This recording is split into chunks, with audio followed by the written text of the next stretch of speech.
Text 21. I am in everyone's heart as the super soul. As soon as one desires to worship some demigod, I make his faith steady so that he can devote himself to that particular deity. God has given independence to everyone. Therefore, if a person desires to have material enjoyment and wants very sincerely to have such facilities from the material demigods, the Supreme Lord, as Super Soul in everyone's heart, understands and gives facilities to such persons. As the Supreme Father of all living entities, he does not interfere with their independence, but gives all facilities so that they can fulfill their material desires. Some may ask why the all-powerful God gives facilities to the living entities for enjoying this material world and so lets them fall into the trap of the illusionary energy. The answer is that if the Supreme Lord as Super Soul does not give such facilities, then there is no meaning to independence. Therefore, he gives everyone full independence, whatever one likes, but his ultimate instruction we find in the Bhagavad Gita is that one should give up all other engagements and fully surrender onto him. That will make man happy.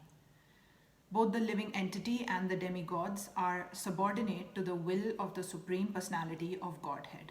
Therefore, the living entity cannot worship the demigod by his own desire, nor can the demigod bestow any benediction without the supreme will. As it is said, not a blade of grass moves without the will of the Supreme Personality of Godhead. Generally, persons who are distressed in the material world go to the demigods, as they are advised in the Vedic literature. A person wanting some particular thing may worship such and such a demigod. For example, a diseased person is recommended to worship the sun god. A person wanting education may worship the goddess of learning, Saraswati. And a person wanting a beautiful wife may worship the goddess Uma, the wife of Lord Shiva. In this way, there are recommendations in the Shastras, Vedic scriptures, for different modes of worship of different demigods. And because a particular living entity wants to enjoy a particular material facility, the Lord inspires him with a strong desire to achieve that benediction from that particular demigod. And so he successfully receives the benediction. The particular mode of the devotional attitude of the living entity towards a particular type of demigod is also arranged by the Supreme Lord.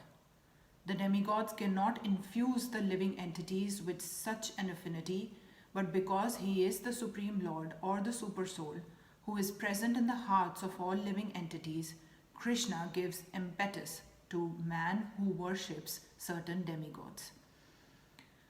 The demigods are actually different parts of the universal body of the Supreme Lord. Therefore, they have no independence. In the Vedic literature, it is stated, the Supreme Personality of Godhead as Super Soul is also present within the heart of the demigod. Therefore, he arranges through the demigod to fulfill the desires of the living entity. But both the demigod and the living entity are dependent on the supreme will. They are not independent.